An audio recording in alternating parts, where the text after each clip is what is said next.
Welcome to Startup Business Q&A, episode 187. This week is an AMA, Ask Me Anything. We often pick a topic each week.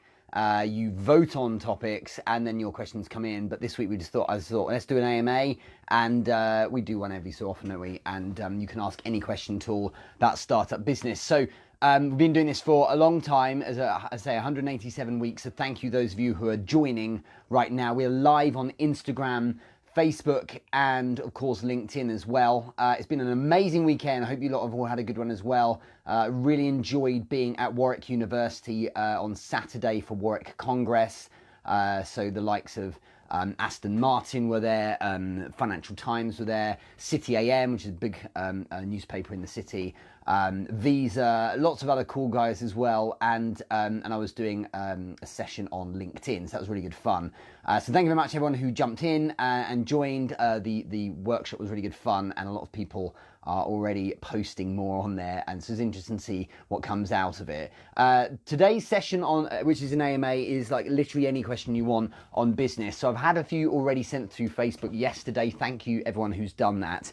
And just a couple of announcements before we start, to those who, as you're coming in, if you want to watch replays of this, you can do from my website. You can access any of the previous episodes and the podcast directly through SoundCloud there, or go to iTunes or Spotify or any of the other places you normally listen to a podcast, and you can just search, Richard Moore Startup Business Q&A, and you'll find the podcast there. If you miss this, if you're unable to catch it on Instagram, then there's the IGTV episode uploaded, and again you can look at the previous episodes that way. And of course, always, I'm being asked this a lot, so that's why I'm explaining it. Always on all the other platforms, the post will stay up. We don't delete the live stream after it's been on. So a couple of notices.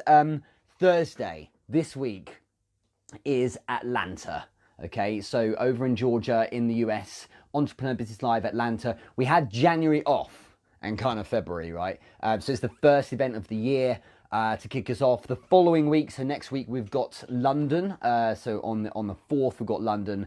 But all these events are free. The event next week is supporting the charity Funding Love, an amazing charity. Okay, so Heather Parody, who's hosting the event, has put this together, and the charity that will receive our donations this week, Funding Love, the way it works is that the donations go to work with families who have adopted children, because a lot of focus is put into, when it comes to adoption, it goes into getting the family together, so getting this child adopted by a family, and all the support and focus is on that moment. However, the support afterwards is very lacking, and so the idea behind Funding Love is that it focuses on bonding the family thereafter. And the founder, who's going to be speaking at the event, talked about how they'd gone through this themselves, and they actually use the donation. So their charity raises money to send families that have newly adopted children all to go to Disney World, or Disneyland, whichever one it is, for Disney World. And the idea being that, of course, if they have a week in Disney World, it really helps bond this family together. So I'm so thrilled to be supporting that charity on Thursday. There are 3 ways you can be involved in the event. 1, you can just go for free. That's it. 2, you can watch live in the Entrepreneur Business Group over on Facebook. So just join in there, search for the group, and you'll see the live stream. It kicks off at it will actually be 7 o'clock Atlanta time, so that's the same as EST, I believe, on Thursday, because we're pushing it back an hour in terms of the speakers, and you can watch the live stream there with me.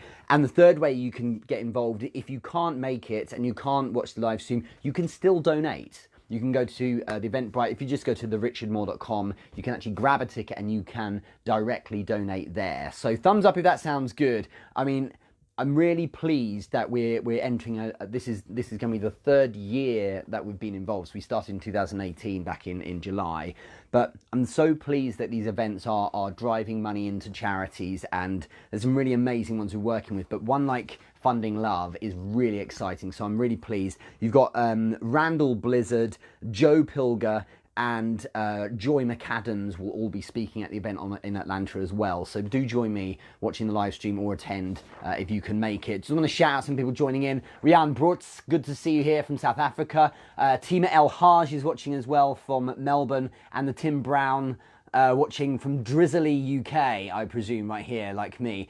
So give us a wave if you're watching. Also, let me know where you're watching from. I think I got it right, you three. And if you're hashtag team live or if you're hashtag team replay, make sure you stick that in the comments so I can see if you're watching. Hello, Christine Robinson over on Facebook as well, on LinkedIn. Presumably we're live over here. I will check in a sec. The other notice is that later today, there'll be a cool video that I did with Judy Fox. That's going to be going live a bit later on today. Watch out for that later this evening, UK time. I had a really good catch up with her last week. I had a really good reception from the other videos I've been doing recently. So thank you very much, everyone who's catching those on LinkedIn. If you watch that, you'll see Judy Fox and I. Also coming later this week, probably on Wednesday, is a video with Pelpina Tripp, the superstar of smartphone video production, and she and I met the second year in a row at VidCon on Friday. I must say, VidCon was not as good this year. It was distinctly lacking in attendees, for starters. It was kind of thin on the ground, and the talks weren't as strong as they could be. I don't think I'll mention any names, but one of the talks in particular was just a massive waste of time. We were all just sitting around whilst there were people fanboying and girling over a particular brand, and there was no actual value there. So it's something to be said for going to an event and getting something from it. So there were good talks. I learned a lot from it, but at the same time, I'm pleased that there was networking too, and I could meet new people, because otherwise it wouldn't have really got me much. So it's interesting. I'll have to see what happens next year with VidCon, but it was not as good as the year before, without question. Thanks everyone who's watching on over on LinkedIn. And I'm just going to get into some questions. As I say, if you're just joining right now, we're doing an AMA, so an Ask Me Anything. You can ask me any question you like about startup business. We'll start in a second. I'm just letting a few more people join in here. And I'm going to make it probably not the full hour this time, because I'm dashing off to London to meet a couple of people. And tonight I'm having a call and recording an interview with Joel Pilger, who, for his podcast, he's going to be speaking in Atlanta as well. So I'll share more about that when it comes up. But yes, lots ahead. Like I say, next week is London for Startup Business Q&A, where I'll be speaking about improving your business through sales. I will be there live also with Chris Hatfield from the Not Another Sales podcast, and also the marvelous Jack Gaisford, who I recently did a video with on LinkedIn. And he's produced a couple as well from V21. The guy is a superstar of video online. He's being really kind of picked up and noticed in the city. So we'll be there supporting the Drive Forward Foundation charity for the second year in a row. Raised a bunch of money for them last year. And then on Friday, is it Friday? Yes, Friday the 6th. Next week, I will be working with Warwick Consulting, part of Warwick University, but up at the University of Nottingham, talking about, guess what, a bit more LinkedIn workshops as well. They can't get enough. So let's hop in right now. I just want to look over on LinkedIn, say hello to everyone. Alec Alendra, nice to see you here. Thank you very much for watching. Gabrielle Leal, good to see you here again. Also, Shed Jones, Wendy Golhiller, Kirk Francis, Caroline Mankowski, and so on. So many people jumping in. Thank you for watching. Let's get in there. So first question in the AMA, and you can ask questions, stick it in the comments if you wish. First question comes from Gerline Diol. Shout out to Gerline, who is admin with me in the Entrepreneur Business Group, where you can watch Entrepreneur Business Live on Thursday from Atlanta. And she's based in Seattle, and asks, what are some of your favorite WordPress plugins? She and I both nerd out a lot in the DMs, so I'm not surprised she asked a question like this. I have a team and a group of people who look after the website.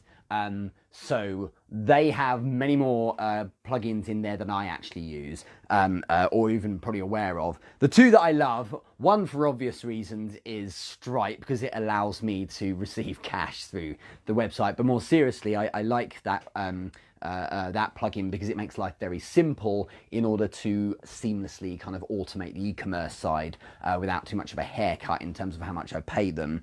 The one I really like is Wishlist Member, and that manages all the memberships for the 3 courses on my site. So Monetize You, Basics of Sales, and the Basics of LinkedIn. Those 3 courses are all fully automated, and it onboards them, it sends out the welcome email and things like that.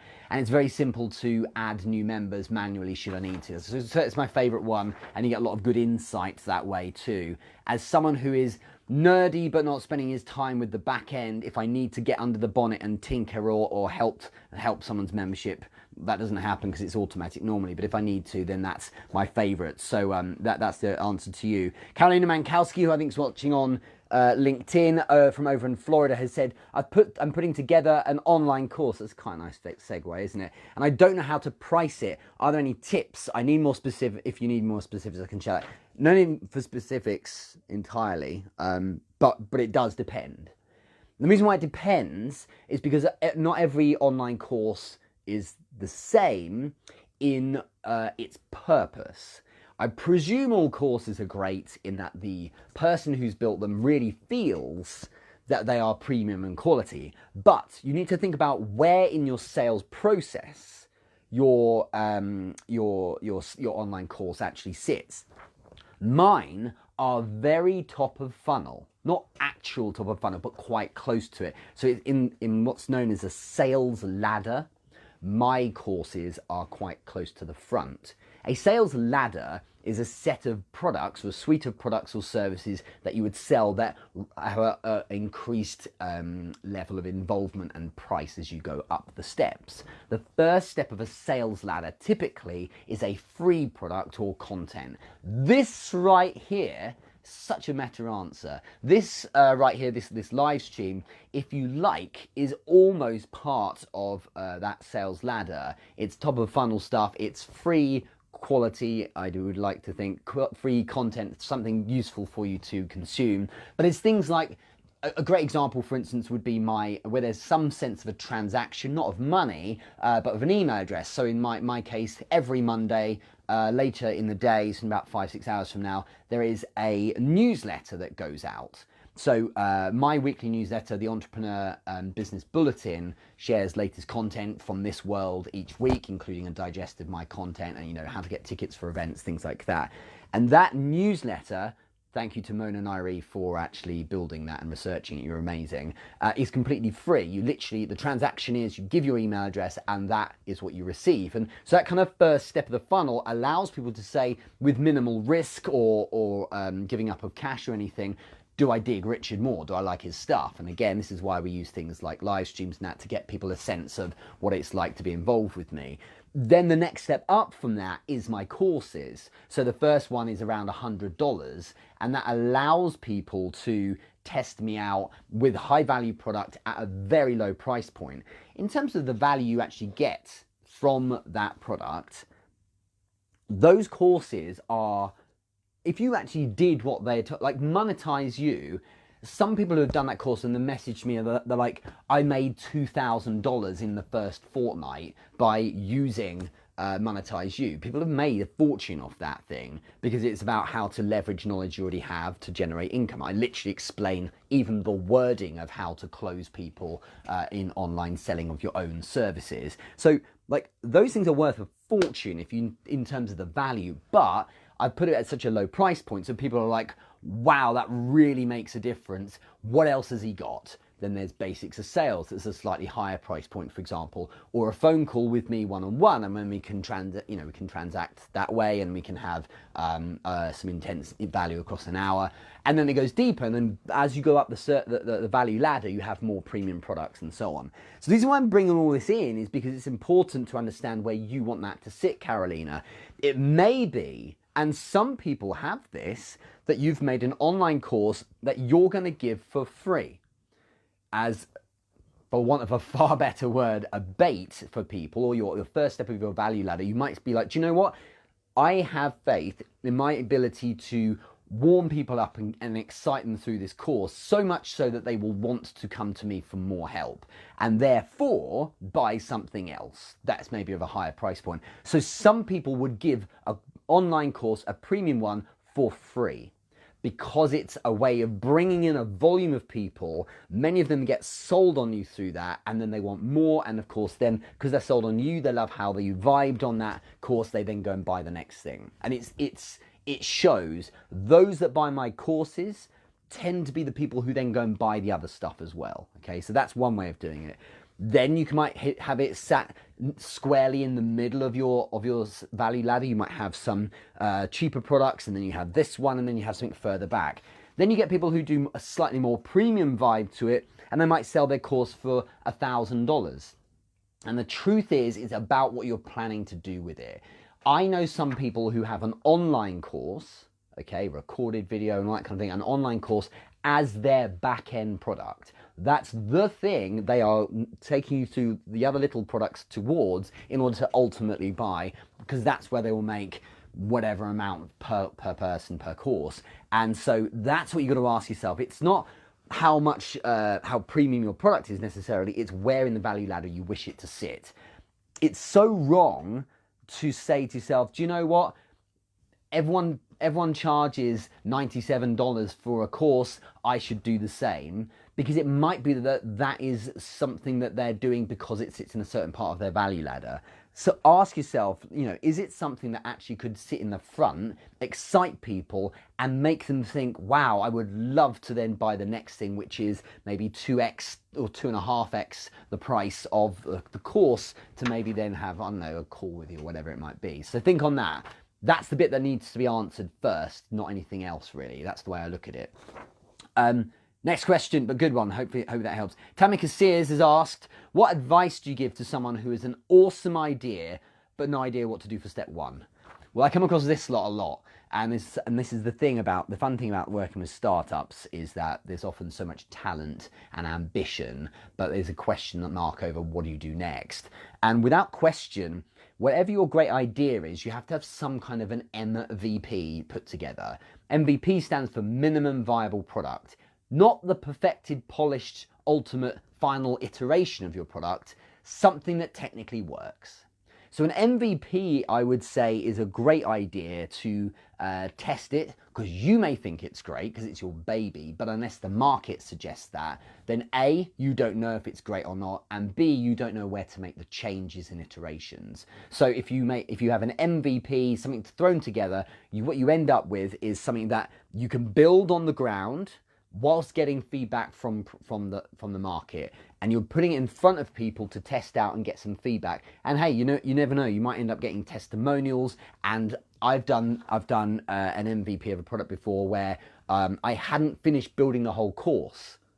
It was an online course, and I built something like, I'd probably built less than 10% of it, and I was pre-selling it. So I was selling the course at a lower price point to people who were willing to buy it and me add to it as we went along. So, it was not ready or finished, but I was selling, it was like me selling a car that was the wheels, steering wheel, engine and pedals and gear stick and the little else, and they pay me a bit less than they normally would, and as they're driving it, I'm putting the windscreen on and the roof and stuff, and hey, it's a car to start with, and they give me feedback like, yeah, I like this.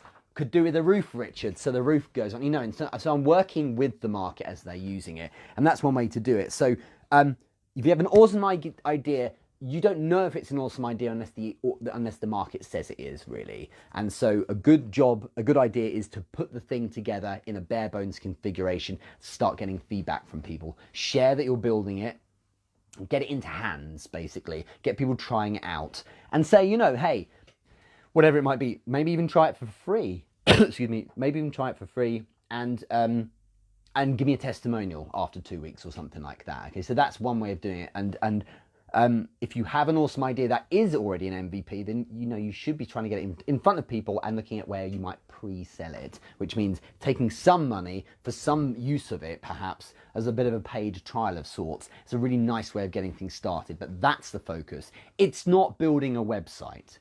It's not. Unless the thing is a website, you typically don't need that. I think it's just getting some basics built together so you can put it in front of people and start getting some kind of feedback, okay? And that's not friends and family. It's people who are gonna buy it.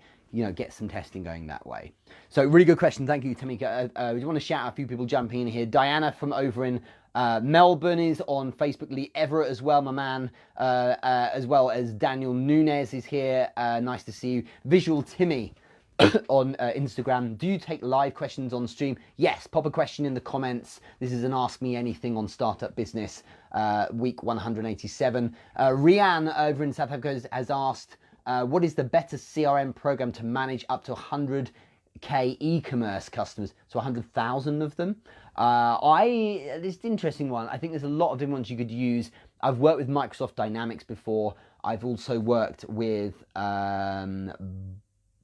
I think probably the best one I like the most has been Salesforce, because although it is kind of off the shelf, it's very customizable, and the modules and things you can put in are spectacular. I would definitely, if you have that kind of volume, I don't know if you mean 100,000 pounds or dollars or South African rand, Rian, or if you mean the volume. Either way, if you're talking about large volume, I do think that Salesforce is certainly my favorite.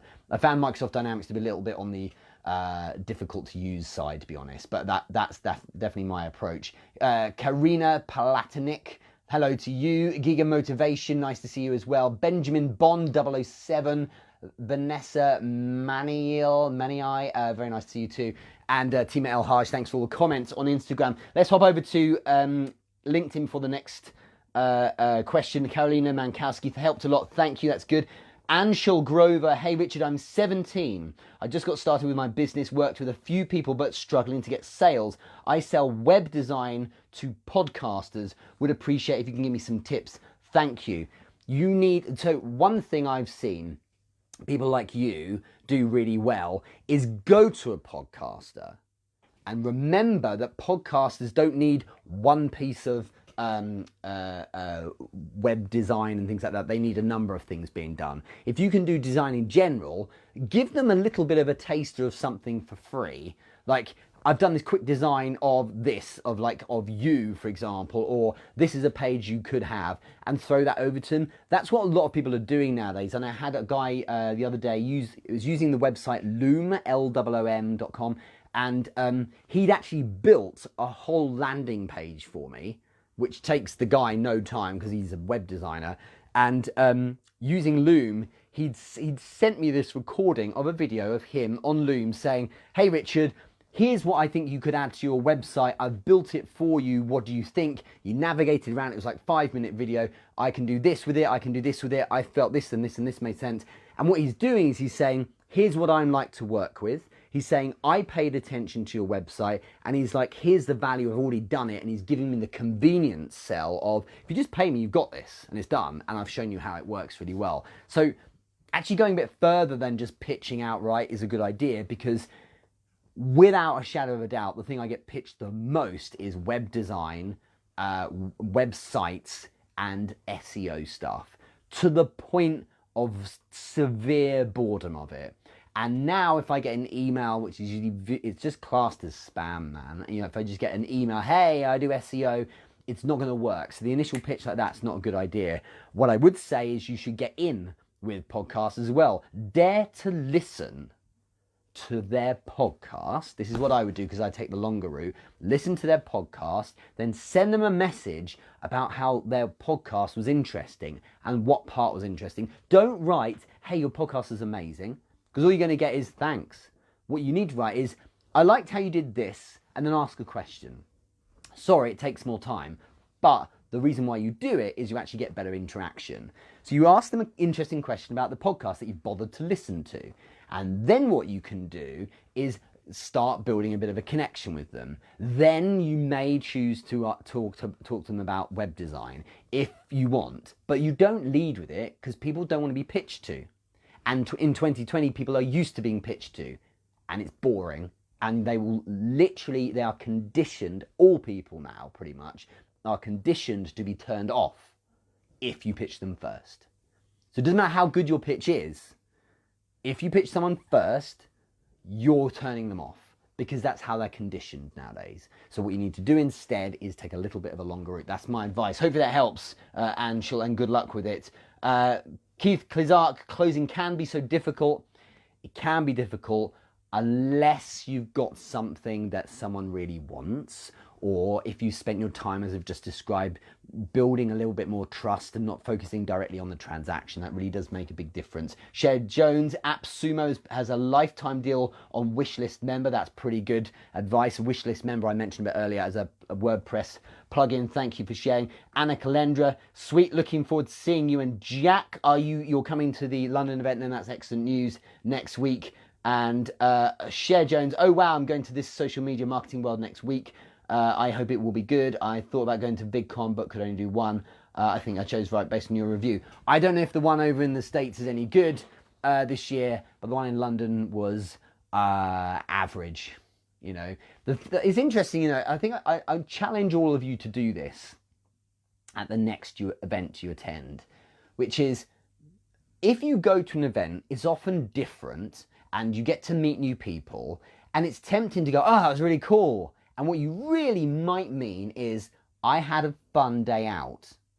It doesn't mean it was, maybe from a business perspective, it doesn't actually mean it was useful or effective. So be a bit more critical. It may still be a really great event, but maybe it was a bit boring. Maybe it wasn't very useful. Maybe it was a bit stale. Not everything's great because it's different. Sometimes it's actually a bit average. If you stop for a second and say to yourself, actually, was it any use? Well, you know, if you got out of an office from a job you're not that bothered with, it probably feels like a really great use of your time. But in real terms, it might have been a bit of a boring event. So it'd be interesting to see what your take is, Cher, at Social Media Marketing Weekend, or whatever you'd call it. I can't remember which one it is. So good luck with that. Brian Durek, how would you recommend asking for online Google reviews? If you have someone who can't live without you, then you just ask. And what you do is you ask with no pressure at all. You say, absolutely no pressure. You don't have to do this if you don't want. If you've enjoyed the service, would you mind giving me a review? And here is the link. So put it on a plate, make sure it's simple for them to click on the link and just do it. You don't want to make it that they have to navigate how to do that. You make it convenient.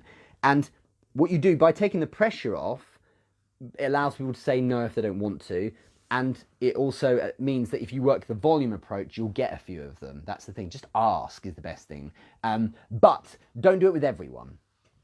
And what I mean by this, and hopefully this doesn't happen, Brian, I'm sure it won't for you, is that if you have a client or prospect who's had a terrible experience, don't ask them for, well, you know what? You probably should ask them for a testimonial, because if you deserve it, you deserve it, right? But the point I'm making is, if you think that the experience was probably average and you're going to ask them for a testimonial, well, you'll get what you deserve. But if you're good at what you do, you should ask for a testimonial. The argument is actually there that you should ask for a testimonial if you did a bad job, because you should be learning from it. So that's my view on it too. But just ask. But ask without pressure, and it means that you might get 20% actually bothered to do it. And there you go. Over time, with volume, you're winning. That does work. Nice to see everyone else jumping in here. Mirav, good to see you. Michelle and Raymond, hope you can make it next week. Can't remember if you can or not. To the London event. And Visual Timmy, you're asking a lot of questions. I will get to you a bit later on, no problem at all. Jonathan Featherstone, Richard, I pulled off my first sale, and a six-figure one is also 5 figures dearer than my only competitor. Good boy. Good man. For those of you not reading the comments on LinkedIn, I'll continue. Your advice has been paramount in closing that deal. Thank you. No worries, Jonathan. And sorry we couldn't meet in Leicester the other day. But congratulations. Can we all give him a well done? That's excellent. A 6-figure deal to Jonathan Featherstone at Featherstone Machinery Limited. for your agricultural needs. Well done, man. That's awesome. Let's speak a bit later on, and I'll collect my commission. There isn't any, don't worry. Which lead me neatly into a question. I think we had one on six-figure deals from, yes, Andrew Helms. Richard Moore, what's different when pitching a high-ticket item such as 100K plus? What's interesting about this is that there's a lot of similarities we should be clear on first. There's a lot of similarities with large, high-ticket value deals, as including and all the way down to the small ones, in the sense is things like right now, you no matter who you're going to, you always need to be speaking to the right person every single time, always the top person. When you go to sell someone or close someone, there has to be trust as well. That doesn't change. Right? So the right person has to be trust, qualification, and in fact pre-qualification before you approach the company has to be there as well. Who are you reaching out to? Why them? Why should they change? Why should they change now? Okay? All those kind of questions need to be answered. Do they look like they might have the cash? Are they from an intelligently placed demographic that suits what you can do? Okay? You can do a lot of the work before you even engage with them. But I do think what stands out is, without question, I always do my best to keep deal making simple, because simple sounding means it's simple actions from them.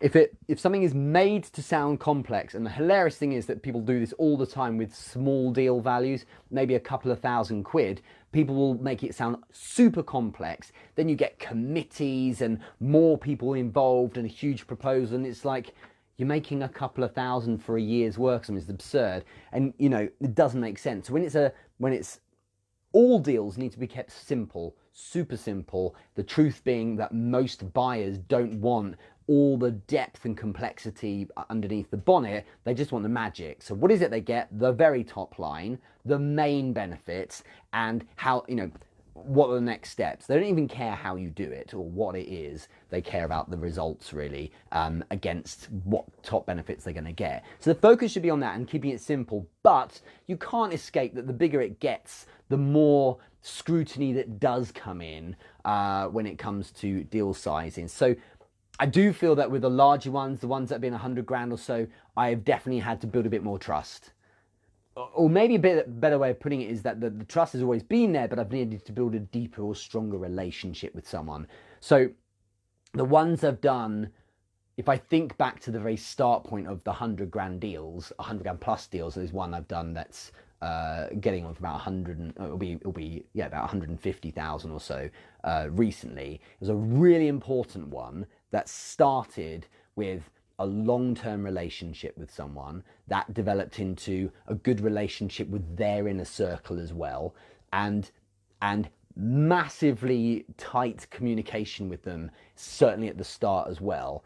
So exceedingly focused on over-delivering, but also being really like not someone who's being paid externally to do something. That wasn't the vibe at all. Not even a partner at arm's length, feeling like I'm part of their team and an extension of their entire body is really important. And I think spending time sitting down and you know, I mean, remember the first six-figure deal I ever did a very, very long time ago was it was lunch, and there was coffees and things like that, and it was building the social bond and just vibing and feeling like we'd clicked.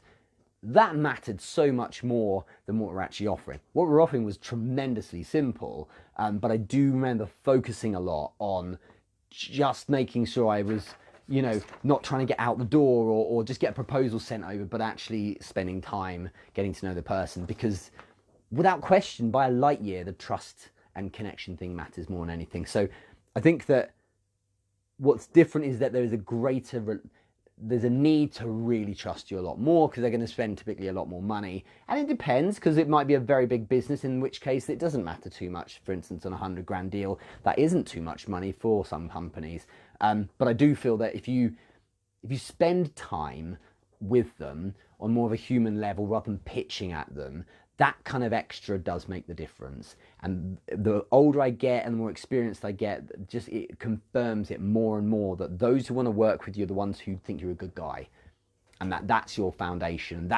It's not that that's different, because ideally you have that with a lower ticket products, but sometimes you can't invest that kind of time for, £100 price point or something. So for instance, we talked about earlier about the entry level point of my sales ladders. Those $100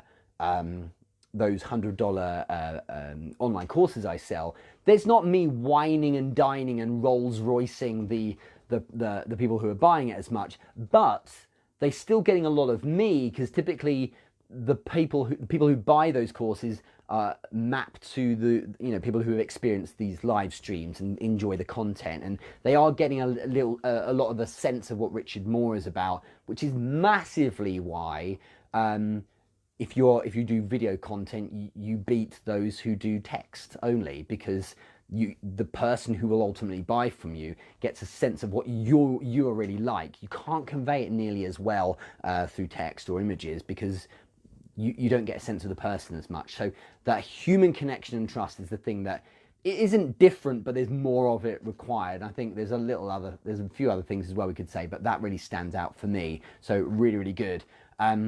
Javnati Catty, hi Richard, ask without pressure is awesome. Yeah, I think that's referring to the point I made earlier about testimonials. I absolutely agree. You do need to. If someone says no problem at all. And the thing is, because if you pressure them, now you're probably going to get worse testimonials. So just got to think about it that way round.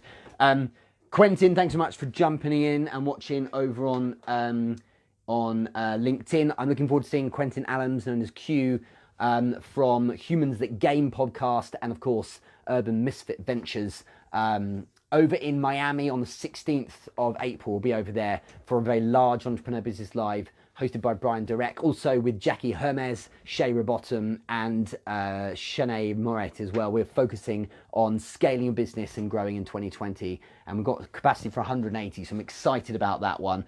I think Jonathan, you've actually said mimicking my recent sale means probably you've done a lot of whining and dining with this one, so well done. Really proud of you. Let's do a couple more questions. Susie Nguyen, my friend, who has been, she and I have been nerding out about her recent visit to CES in Las Vegas, and the video you should definitely check out. If you check out String Nguyen over on YouTube, it's a great video she did, because she's working with Lenovo and their cool new laptops and tech. Do you use Sales Navigator on LinkedIn, and how do you use it? I don't anymore. I used to. I don't know if the features have changed that much. I actually now use just Premium. That's all I use. And one thing I think you're saying, how do you use it? One of the things I used the most, which is a trick or tip, if you like, and I'm pretty sure certainly it's on Sales Navigator as well as on Premium. I'm not entirely sure if it's on free, because I haven't had free forever. But I urge you to try this if you haven't done it, is that you can leverage a connection you have in a business to find out who their connections are at a business. So, for example, if Susie herself, if she is connected to people in LinkedIn, and I want to know who specifically she is connected to in LinkedIn, what I can actually do is uncover that. I can do a search for people in LinkedIn, obviously against a location if I want, who are second connections to me. That will throw up everyone in the whole of LinkedIn who's connected to someone I know in LinkedIn or elsewhere. But that's a huge amount of people. But what I do in Premium is I can add who is also connected to, and I can put Susie in. So what I've got there then is me leveraging her and saying I want all second connections, so people I'm not connected to, in working at LinkedIn who are connected to Susie. Now I get do the search, and now I get a list, and it's like there's the 58 people that she is directly connected to in LinkedIn, and I can do it for anyone I'm connected to. So if I'm connected to, I don't know, if I was connected to Bill Gates, I could, as a terrible example, but if I was, I could see who he is connected to at various different companies by having him as that person against whom the second connections must be connected to. It's a really great way of doing search if you know someone, and if you see someone's made interesting inroads at a business, you want to see who they're connected to, you can actually peer inside the address book and see who they're actually connected to. I love it, and that's one of my favourite little hacks in there that I've used to great effect. Not against Susie or anyone, but that's what I've used in the past. So thanks, that's a good question. Has anyone tried that? Let me know if you have. It's a really good one, in my opinion. It's time for, let's do one more question, unless anyone wants to add any here. Daniel Nunes from over in Phoenix has said, what are some key skill sets for successful social entrepreneurs to have in order to stand out on LinkedIn? Excuse me. I think as a social entrepreneur, I think we were talking about people who are leveraging different platforms and LinkedIn. Communication, it's the game. If you can communicate, then you win, because then you learn, or you know how to speak to different types of people or those who are in your niche. And you know, you don't have to deploy it against video. It might be that you are great at communicating through audio, so do an audiogram, or through text, so write copy or write articles. But to not communicate is to suffocate any chance of you getting your great noise out. I mean, it's important to communicate, not just in your content, but also one-on-one with people as well, because you get so much from it, in the sense that you know, you actually can make use of all those potential connections you've got there. You've asked, though, in order to stand out, we need to go deeper than communication. And the reason, this is why I'm a big advocate for things like video, but certainly any kind of content, is because if everyone's starting to talk, and if you're in an industry that is not entirely unique and other people do something similar, you have to stand out. And people get hung up a lot on being unique. And the truth is, you don't have to be different in what you're saying. You don't have to be the guy who approaches something from a completely different angle. That helps, but that's paralyzing for people who can't find that thing to make themselves unique. They're like, what do I do that makes me unique? And I know someone well who's a personal trainer, and he's like, I remember a while back, he's like on Instagram, how the hell do you become a personal trainer and leverage Instagram? That's what most people do on Instagram. And so I'm just going to sit there in a saturated place. But the answer is, it's not in what you're doing that makes you unique. It's just your delivery of it yourself. The very fact that, unless you have a twin that's competing against you in the same space, that you are you, means simply the delivery in the way that you deliver is unique in and of itself. So, like, on a Monday, when it gets to 1 o'clock, I'm always in my home office, which is where I am now on Monday around this time. So I literally turn around in my chair, flick on live and record. That's not particularly compelling. There's a bookshelf and a computer screen behind me. It's not thrilling to look at. I know I'm a good looking guy, right? But apart from that, I'm not unique in that I'm doing it always from a pimp skyscraper, or, you know, with wonderful backdrops and things like that. I'm just doing it from the same desk for 187 weeks. And the thing that makes it unique, consistency aside, is that I'm just saying things in my way. And sure, for some that might be because I'm English, but for most it's Richard Moore's delivery and the fact he might be opinionated in a certain way of saying things. And there's probably another guy out there who does live stuff and talks business and takes questions, whatever, and he does it in his way. And some people who watch him prefer him. And those who watch me, some of them prefer me. And the truth is, you don't have to appeal to everyone, as we know. You have to appeal to those who like your stuff, in the sense that they like the way you deliver it. That's the bit that makes you unique.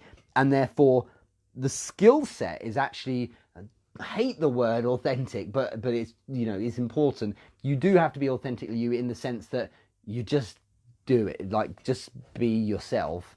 And the fact is that not everyone will love that, but some will be like, this is great. I love just whatever it is. I just love the way he talks, you know, and I love the way he constructs an answer. And some people are perhaps more simplistic than me. Some people are maybe more concise than me. Some people may be more wordy than me. And for each of the different people doing it in their own way, they get their audience. of people who love that particular way of being done, and that's the way it works. And those that tend to follow me and my stuff, sure, they do it for the content, but they also do it for the way in which I deliver it, because that works with the way they want to receive that information. So that's a really good question. Thank you, Daniel. And I've said it before, I appreciate the way you articulate complex ideas in a simple and straightforward manner. Thank you. Well, that may be it. That may be the thing that works for you. For other people, someone last week was like, I love the accent. I'm like, okay, good. There's more to it than that, but if it works for you. So the point is that it might be that you like certain things. It might be that, you know what? I don't have time to do it, to watch a live stream on Business Questions any other time apart from 1 o'clock on a Monday in the UK, because it's my lunchtime. So that's what they do instead. Shout out to those of you who are doing that.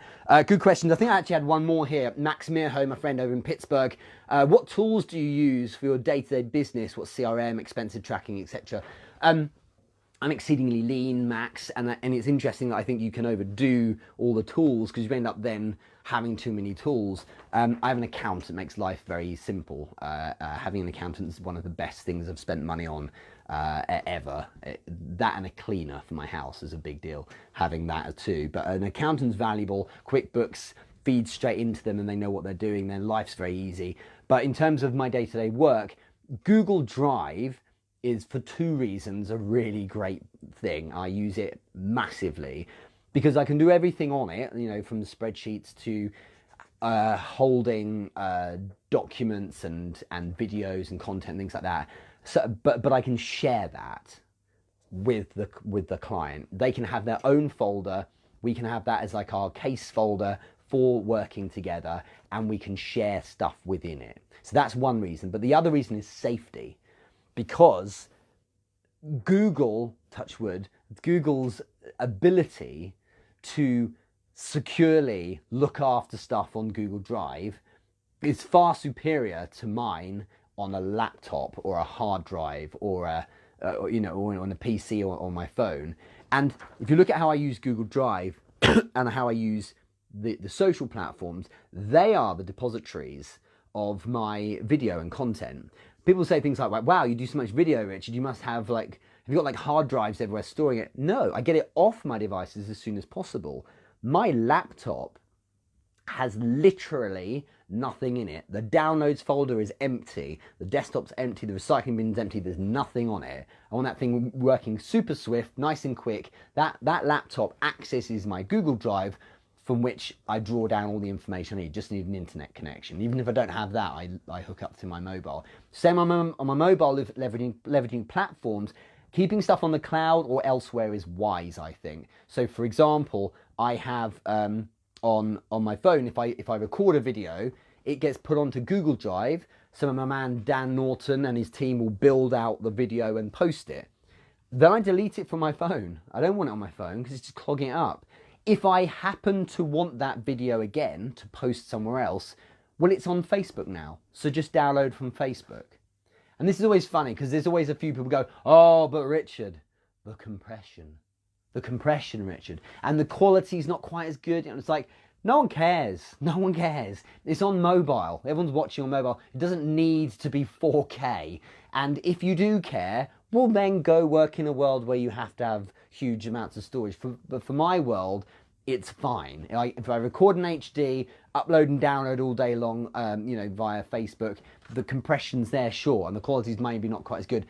But no one cares unless it's, unless I'm shooting National Geographic levels of quality video. It just doesn't matter. So that's how I I use those kind of tools to kind of keep my content elsewhere and keep my devices running slick. And that's not entirely what you asked, because you're asking tools for day-to-day business. But I don't use Trello. I don't use Calendly. And people are like, why don't you do that? It automates it, makes it easy. Because too much moves throughout the day, and there's too many different days each week. And I'm not going to sit there and orchestrate a new calendar each week. And the rigidity of a set time for a call, for me, doesn't work. I have set times for certain things, but calls doesn't always work because I have too many other projects. So I have fewer calls with people and make sure they're well qualified. And those calls I just manually organise through DMs, for example. That's what works for me. Great question. Thank you very much. Really enjoyed it this week. Make sure you're watching with me live on Thursday at Atlanta's first ever Entrepreneur Business Live. If you're not in the group to watch the live stream, it will be kicking off at 7 p.m. local time. The event starts at 6, but we're doing the speakers from 7 because of logistics. So from 7 o'clock, I believe Atlanta is EST, so from 7 o'clock Eastern time, excuse me, in the Entrepreneur Business Group on Facebook. Go to facebook.com/groups/Entrepreneur Business Group, all one word, and join. When you join, you're asked 3 questions. Write answers to the questions. By default, if you don't answer the questions properly, you don't get in the group.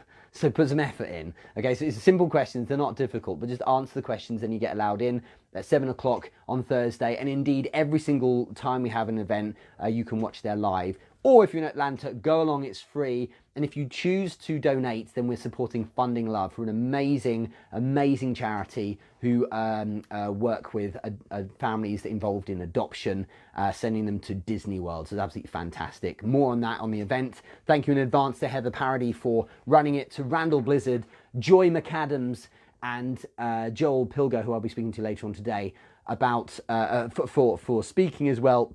And keep your eyes peeled. A few hours later on today, probably about 5 o'clock Eastern time, I will be posting my chat with Judy Fox from last week. So keep your eyes out for that.